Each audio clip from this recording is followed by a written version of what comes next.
En 1901 publica su primer libro, Los arrecifes de coral, que es un poemario.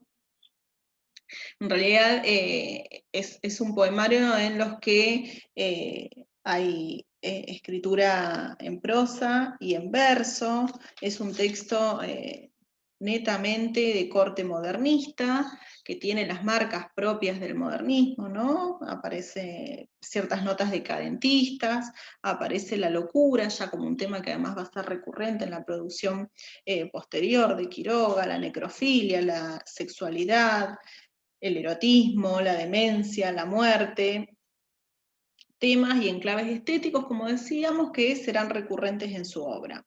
En 1904 se traslada a Argentina, país que se convertirá, digamos, en su hogar definitivo, y comienza a cultivar el cuento, el cual, digamos, se convertirá en el género por excelencia, en la producción literaria de Quiroga, y de alguna manera en este periodo tienen gran importancia aquellos autores que serán sus referentes, Poe, Kipling, Maupassant, todos, digamos, eximios cuentistas que servirán de modelo y que uno puede ir haciendo el rastreo, estarán presentes en diferentes lugares de su obra. En ese año aparece su primer cuentario, El crimen del otro, en el que todavía pervive, podríamos decir, cierta estética modernista. Acá se visualiza la fuerte influencia de Poe, de alguna manera. Hay cuentos, yo no leí este texto, pero hay algunos cuentos, señala la crítica, que constituyen una reescritura de algunos cuentos, de algunos relatos de Poe. Esta obra suele ser leída como una obra de clausura de su etapa modernista y la obra que de alguna manera constituye ahí la zona de pasaje, podríamos decir, para una segunda etapa de su estética, compuesta por las obras Los Perseguidos del año 1905 y la novela Historia de un amor turbio de 1908. 1905 inicia sus colaboraciones con Caras y Caretas, vínculo que mantendrá a lo largo de toda su vida y que constituye un dato relevante, podríamos decir, puesto que de alguna manera manifiesta el carácter profesional, que también será interesante luego para pensar de algún modo el estilo quiroguiano, podríamos decir. Comienza a escribir en Caras y Caretas, y cuando hablamos del carácter profesional con el que lo hace, quiere decir que se gana la vida a partir de la escritura. Esto también es para pensarlo porque justamente, ¿no? O sea, hay una lectura bastante tradicional en torno a la crítica que señala a Art como el primer escritor profesional de la literatura argentina.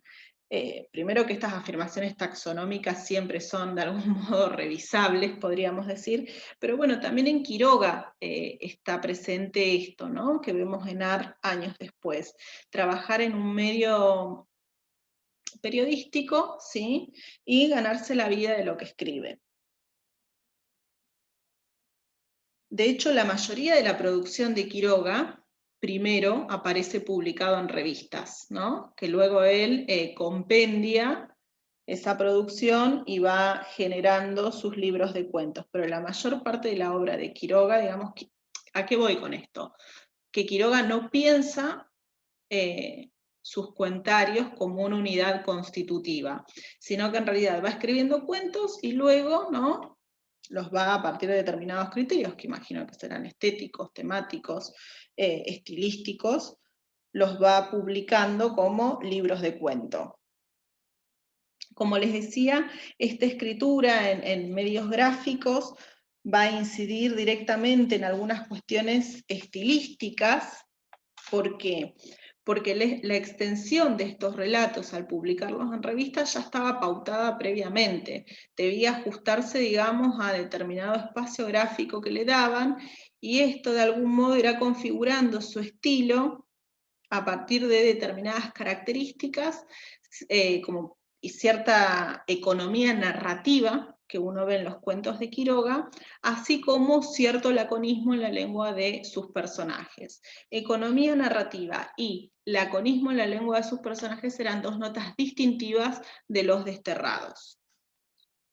En 1917 publica Cuentos de amor, locura y de muerte, un clásico de las letras nacionales, y este texto marca el cierre de la segunda etapa de su producción, ¿no? Yo estoy hablando acá de las diferentes etapas que la crítica coincide en señalar en relación a su producción literaria.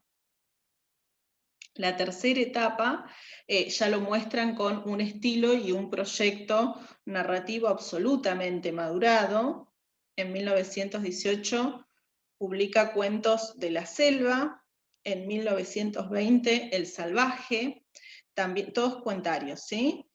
También en 1920 publica Anaconda, en 1924 El Desierto y en 1926 Los Desterrados, texto que la crítica considera su obra capital, ¿sí? Y se cierra esta tercera etapa de su producción. Luego vendrán en una cuarta etapa, digamos, escritos, hay un guión de cine por ahí, un texto que no llega a ser un guión de cine, pero que tiene las pretensiones de serlo, podríamos decir, ¿sí? Pero lo cierto es que lo más contundente de la producción quiroguiana se desarrolla en esta segunda y sobre todo en la tercera etapa. Vuelvo a algunas cuestiones, datos biográficos en torno a su vida, que son importantes porque intervienen, como decíamos, en su poética. En 1903 viaja a Misiones junto con Lugones a cumplir, digamos, algunos servicios vinculados a la fotografía, y eso cambia su vida para siempre, ¿no? Su vida y su literatura para siempre. En 1904 se traslada a Chaco, en donde probará suerte como cultivador de algodón. Digo esto porque también en las diferentes imágenes de autor, y esto se ve en la literatura de Quiroga, ¿no?, aparece esta idea del pionero y del emprendedor. En 1906 compra hectáreas en las cercanías de José Ignacio, que finalmente se va en Misiones, se va a constituir en su hogar. Todas estas cuestiones atraviesan su vida y atraviesan su obra. En el caso de Quiroga hay un vínculo indisociable entre vida y obra, ¿sí? Como dijimos, la experiencia de vida de cualquier escritor o de cualquier escritora es importante, digamos, al momento de pensar su obra en el marco de una dinámica histórica y social, pero en Quiroga es sustancial este vínculo.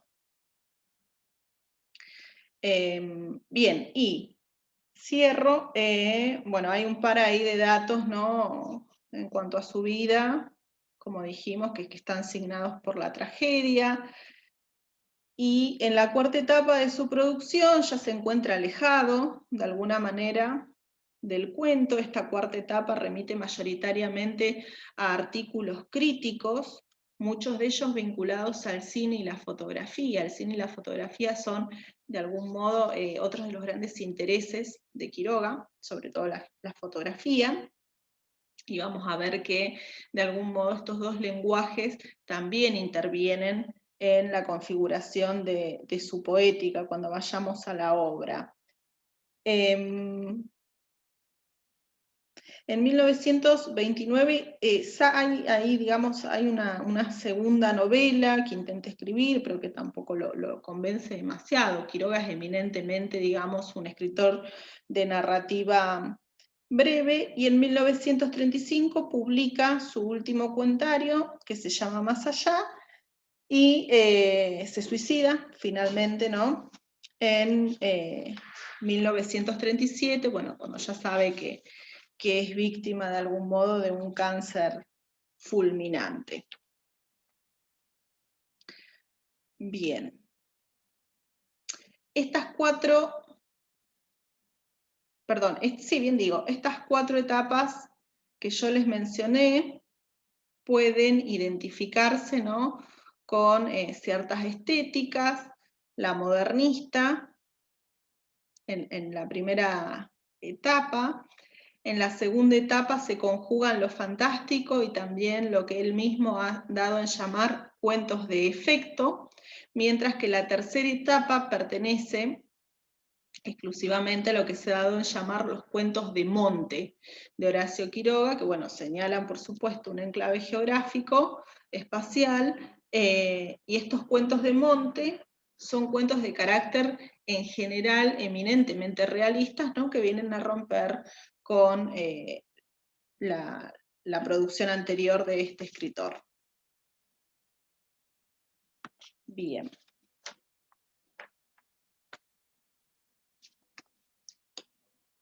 Vamos a introducir entonces Los Desterrados de Quiroga. Bueno, ya es, como les dije, una obra de madurez en la producción de este escritor. La crítica la considera la obra capital. Es una obra, digamos, absolutamente actual, podríamos decir, a partir de los mecanismos compositivos, de los procedimientos y las operaciones de construcción que emplea. Y es un texto, ya Quiroga estaba instalado hacía bastante tiempo en Misiones, en San Ignacio. Es un texto que uno puede pensar como la resultante de posicionarse, inscribirse y aprehender una zona que es una zona, digamos, marginal. En este sentido podemos ver que hay un principio de fuga en la escritura de Quiroga y en su proyecto literario. ¿Por qué? Porque de alguna manera Quiroga necesita irse del centro para poder llevar adelante su proyecto literario. Es como que de alguna manera encuentra los límites de su propia imaginación, ¿sí?, en el centro. De ahí la necesidad o este principio de fuga, que podríamos decir, y la necesidad de escape de ese centro para ensanchar, ¿no?, las posibilidades imaginativas y narrativas, ¿sí?, de su proyecto estético. Bien, esta zona, además de caracterizarla como un margen, podemos caracterizarla como una zona de frontera,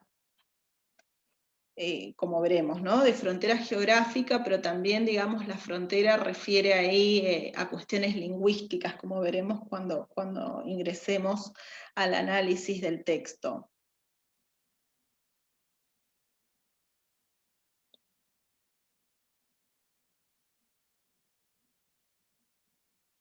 Bien, Los Desterrados estructuralmente, antes de ir a la estructura del texto, decir, vinculado, ¿no?, al carácter, ¿cómo decirlo?, digresivo con que se construye el cuentario, que los textos, los cuentos que componen Los Desterrados son textos que fueron escritos entre diciembre de 1919 y julio de 1925. Fíjense que es un periodo de tiempo bastante amplio, ¿no? Estos textos habían aparecido publicados en diferentes revistas, como les decía hace un ratito. Bien, Los Desterrados está compuesto de dos partes. La primera, titulada El ambiente. Esta parte, El ambiente, está compuesta por un único cuento, El regreso de Anaconda, y una segunda parte titulada Los tipos, que está compuesta por los 7 cuentos restantes. Ambas partes, podríamos decir, se implican y se determinan mutuamente, ¿no? Como veremos, una de las hipótesis que luego postula el cuentario es que un ambiente determinado genera tipos determinados, ¿no? Hasta ahí podríamos estar frente a una ecuación netamente determinista. Pero quiero ir un poquito más allá, y no es que solo el ambiente determina a estos tipos, sino que estos tipos necesitan además de ese ambiente, ¿no? Por las particularidades de la vida de cada uno de estos personajes, como veremos. El texto presenta una unidad estilística que refiere al modo, podríamos decir, en que el autor percibe, concibe y representa la realidad y la expresa.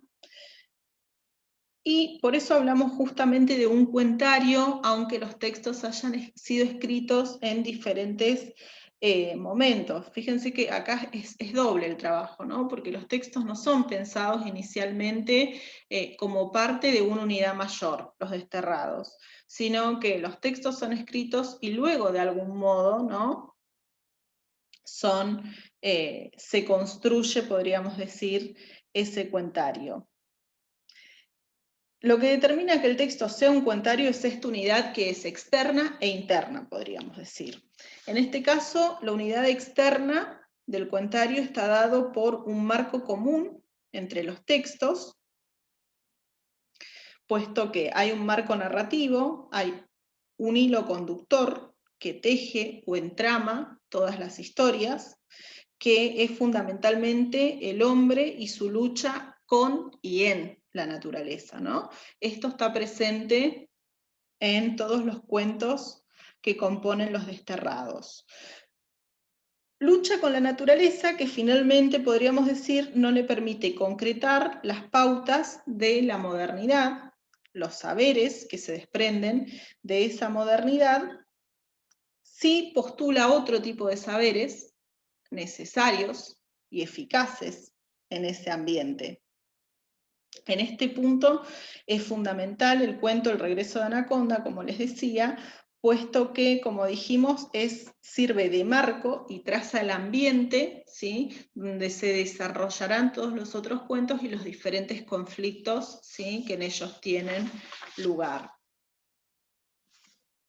Por otro lado, esa unidad está dada por un encuadre o marco situacional. Ese encuadre y marco situacional está asignado por el bar. El bar es un lugar que aparece recurrentemente, ¿sí?, en los 7 cuentos que componen los tipos.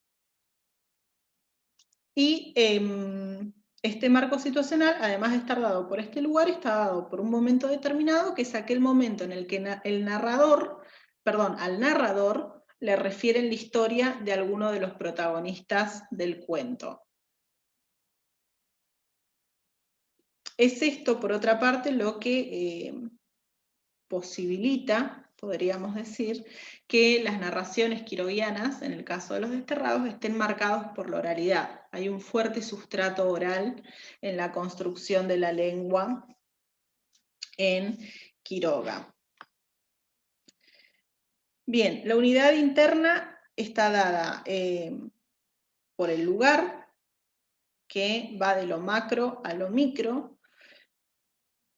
¿Por qué digo esto? Porque podemos ver en términos generales que el lugar en donde ocurren los cuentos es la frontera, la selva, para ser más concretos, San Ignacio, para ser más concretos, y Viraromí, para ser más concretos, y el bar, para ser más concretos, ¿sí? Fíjense que ahí la mirada es casi cinematográfica, por eso digo que va de lo macro a lo micro. Empieza como de un plano general para ir circunscribiéndose, acotándose en un plano particular. Esta unidad locativa es una de las marcas de la unidad interna del texto, ¿sí? Porque esto ocurre en todos, digamos, esto lo podemos ver en todos los cuentos.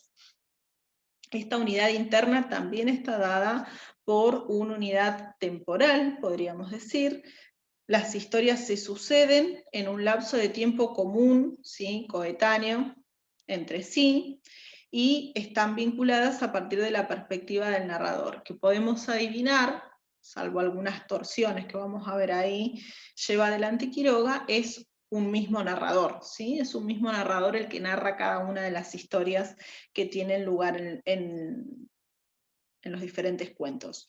Por otro lado, esa unidad interna está dada por la unidad de los personajes, ¿sí? Vamos a ver que en general los personajes son europeos exiliados, mensús, todos ellos caracterizados, digamos, por no haber incorporado o haber renunciado a las pautas de la modernidad. Son todos ex-hombres, dice Quiroga, ¿no?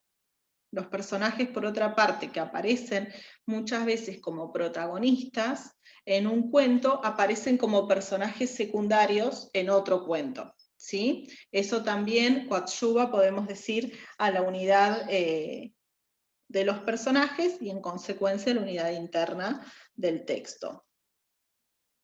Hay por otra parte una unidad técnica y compositiva en estos cuentos, vinculado, digamos, o referido a la interacción de ciertos recursos que luego vamos a desarrollar, pero que se vinculan fundamentalmente con el montaje, cierto trabajo con el punto de vista, ciertas fórmulas de apertura y cierre, ciertos finales que podríamos decir finales con efecto, como los llama Quiroga. Hay también en el texto una unidad temática que también contribuye a la unidad interna, que como dijimos podemos simplificar en la fórmula de la lucha del hombre contra la naturaleza, también aparece el amor, también aparece la muerte. Hay por otro lado en los cuentos una atmósfera común que, bueno, que se va construyendo a partir de las diferentes unidades que hemos mencionado. ¿Qué más en relación? Bueno, hay una unidad estructural, podemos ver que hay una fórmula, ¿sí?, de organización estructural en los relatos. En general, los relatos presentan primero una microhistoria para caracterizar al protagonista, al tipo en cuestión, que será personaje de ese cuento, que como dijimos siempre es un ex hombre. En esa microhistoria vemos que el pasado de este ex hombre protagonista del relato es un pasado caracterizado por la heroicidad, podríamos decir, o en términos de Prat es un pasado caracterizado a partir de ciertas promesas de la modernidad que aún portaba ese personaje, y es un pasado que se presenta siempre de algún modo como remoto. Luego de esa primera parte, de esa primera parte en el relato, se nos refiere la historia propiamente dicha, que nos muestra el pasado de ese ex hombre, el presente de ese ex hombre, es un presente degradado, que en general, cuando digamos uno lo compara con ese pasado, muestra que ese personaje ha involucionado. De algún modo, es en ese presente que el personaje se configura como un ex hombre, ¿no? Cuando uno mira ese pasado, nos presenta justamente el momento en que ese ex hombre era un hombre. En general, nunca sabemos o nunca llegamos a conocer del todo qué es lo que le pasó a ese ex hombre para haber involucionado, entre comillas, de ese modo. No sabemos qué es lo que le ha pasado para llegar a ese presente tan degradado. Y acá es donde aparece, ¿no?, esta economía narrativa, como les decía, característica de Quiroga. Lo cierto es que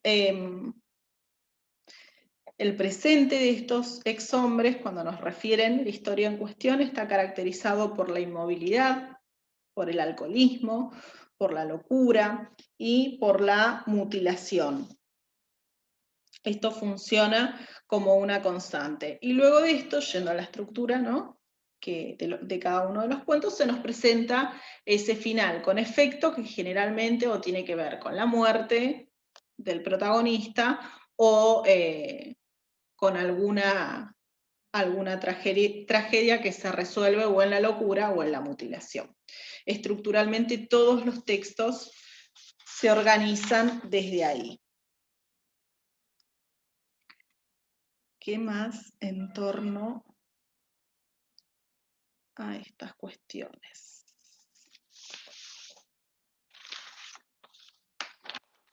Bueno, y voy a intentar, vinculado a esto, desarrollar algunas ideas de Mary Louise Pratt en un texto que está muy muy bueno, que es este, que bueno, ustedes ya han pasado por la materia, lo conocen, lo trabajamos siempre en relación a Quiroga, este texto que se llama Ojos Imperiales, también lo solemos trabajar en la 1, Literatura de Viajes y Transculturación.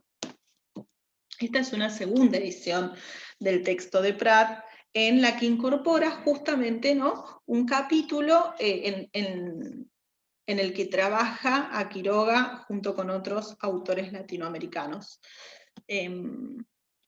Bueno, trabaja, digamos, autores latinoamericanos en casi todo el texto, pero bueno, autores latinoamericanos de alguna manera contemporáneos o que han desarrollado su producción literaria en el siglo XX.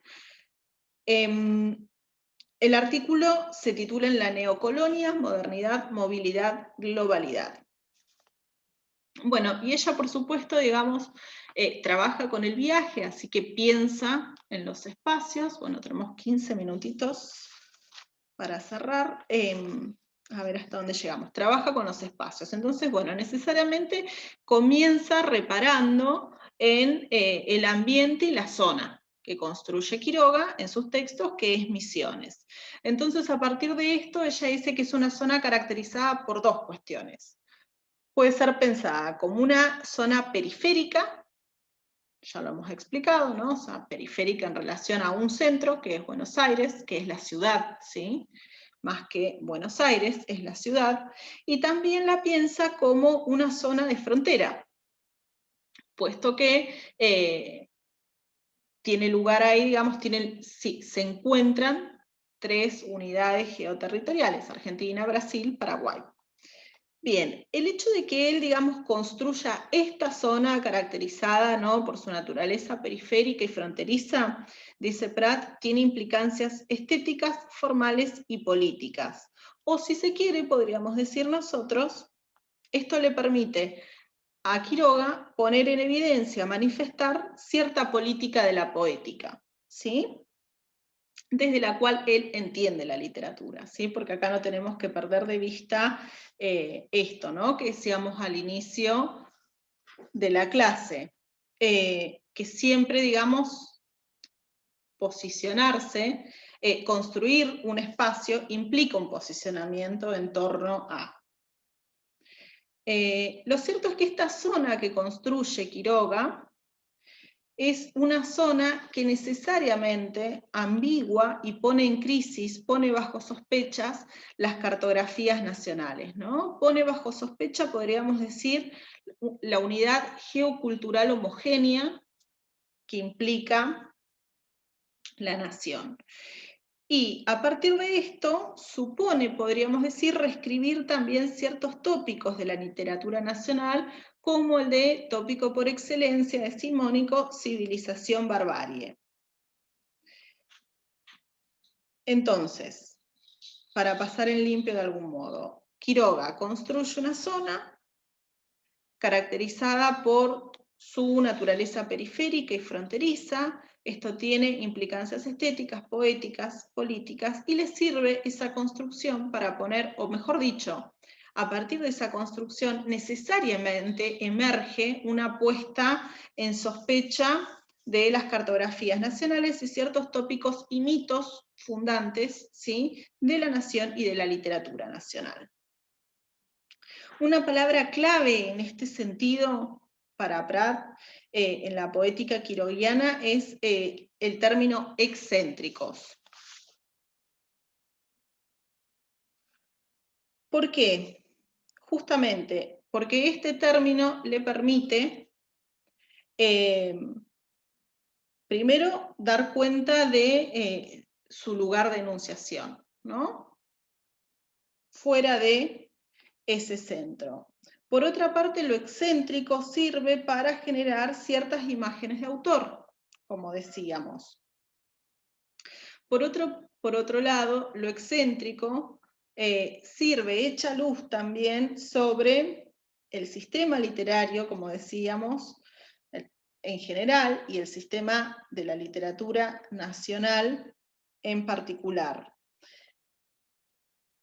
¿Por qué? Porque, bueno, necesita Quiroga escapar, ¿no?, de ese centro para construir sus textos, como dijimos. Por otro lado, la noción de excéntricos también alumbra a sus personajes, es lo que son sus personajes, ¿sí? No solo son excéntricos porque han huido de algún modo, como Quiroga, de los centros civilizatorios, sino que también son excéntricos por las propias rarezas, ¿no?, y particularidades que cada uno de ellos tiene. Entonces, en este sentido, estos personajes quiroguianos son excéntricos, excluidos, exhombres, excedentes, podríamos decir, de una modernidad. La mayoría de ellos, como ya dijimos, son europeos a la deriva, que terminan recalando en ese margen, ¿sí?, que es Misiones.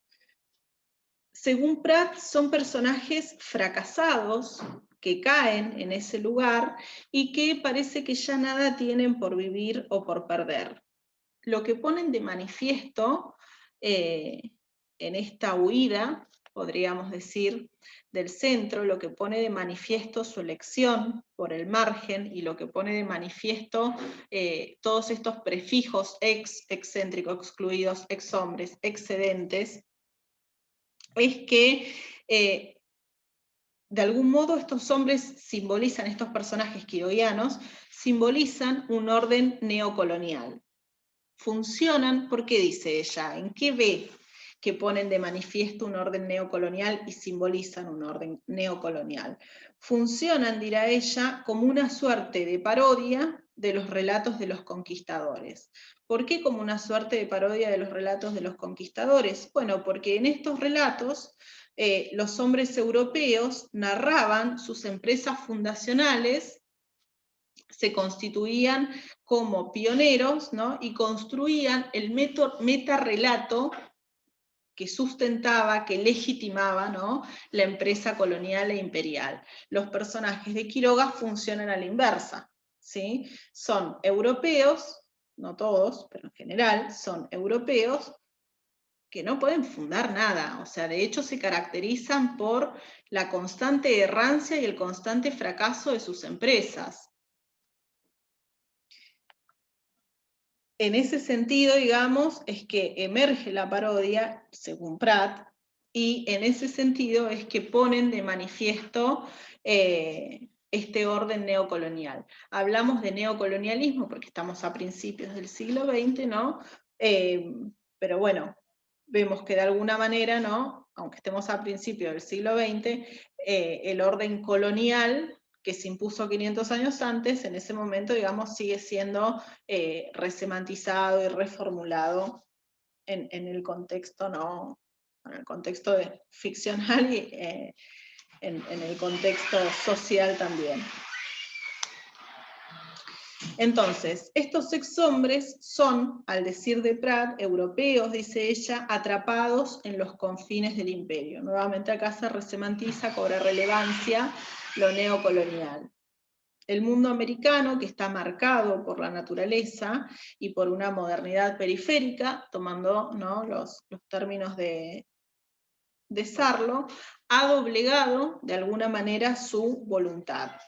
Los ha llevado al fracaso. Todavía llevan dentro de sí, dirá Prat, las pautas de la modernidad europea, pero ocurre que ahí donde se encuentran, en ese confín, en ese margen, ¿sí?, en esa zona fronteriza y periférica, no pueden ejercer esos saberes ni esas pautas, ¿sí?, de la modernidad. Por eso, son cuerpos dañados además por el alcohol, por experimentos fallidos, son la marca, podríamos decir, del fracaso. Y eso se cristaliza fundamentalmente en la locura y en la mutilación. El fracaso de esos personajes en Quiroga, dirá Prat, marcan, simbolizan el colapso de las relaciones de movilidad, masculinidad, dominio y ciudadanía, estoy citando textualmente, que conforman el orden nacional modernizador, dice ella, ¿no? Es decir que entonces, lo que vendría, digamos, a poner de manifiesto el texto quiroguiano justamente es eso, ¿no? Volvemos al principio, cómo se ponen en jaque las cartografías nacionales y los relatos fundantes de la nación. ¿En dónde lo ve Prat? Bueno, en el fracaso de esos personajes que portan las pautas de la modernidad, pero que ahí donde están no las pueden llevar adelante, sino que además terminan locos, mutilados, enfermos, ¿sí? En ese colapso, podríamos decir, y en el fracaso de esos personajes, se ponen en crisis estas relaciones de movilidad, masculinidad, dominio y ciudadanía. ¿Qué más? Ay, estoy recorrida con el tiempo, creo que puedo terminar. Entonces, en este sentido, ¿no? Además de poner en crisis, podríamos decir, las cartografías nacionales, las historias de estos personajes ponen en jaque los fundamentos históricos, políticos e ideológicos de la nación moderna. Bien, ¿qué más?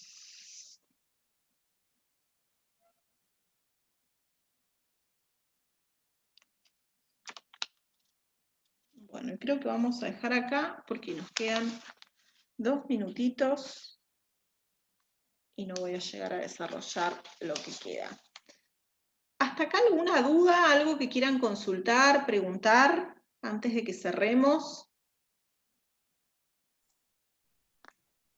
No, perfecto, Gabriela, muy buena la clase. Lo único que quería consultarte era Sí. sobre la duración del cuatrimestre, digamos, ¿cuándo sería más o menos la fecha del último?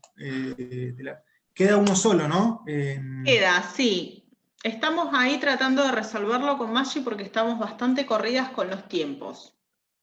Vamos a hacer un solo trabajo práctico más que va a corresponder a la unidad número 3, así que hasta que no termine de desarrollar Gallardo, digamos, no, creo que el lunes ya les voy a subir las consignas del trabajo práctico número 3, que será, digamos, ocupará de este tercer módulo, como ya dije. ¿Qué más? Y planeamos llevar adelante, nos queda por desarrollar una unidad más, nos queda para desarrollar 2 unidades más, pero vamos a desarrollar una más. A la quinta en general nunca solemos llegar, ni en un año usual, mucho menos en este.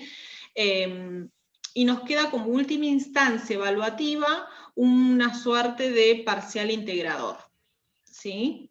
De todo lo que trabajamos. Todavía no lo tenemos del todo esbozado, así que no puedo adelantarte mucho más que eso, Germán, pero la idea, digamos, va a ser eso, un trabajo integrador, domiciliario desde ya, que integre, digamos, de algún modo todo lo que hemos trabajado, pero como trabajo práctico... ¿Escrito? ¿Cómo? ¿Escrito Sí, o no, también formato pod? no, escrito, creo que escrito. Estamos pensando en un ¿Y el cuatrimestre hasta El cuándo cuatrimestre dura? termina el 4 de ¿De diciembre. diciembre? Sí, pero los Ah, conceptos se entregan el 16 de diciembre, así que nosotros creo que vamos a jugar con ese último margen de tiempo, digamos, como para un recuperatorio de ser necesario. ¿y finales? Finales, no sé, no manejamos eso. Calculo que ¿Han tomado finales este año?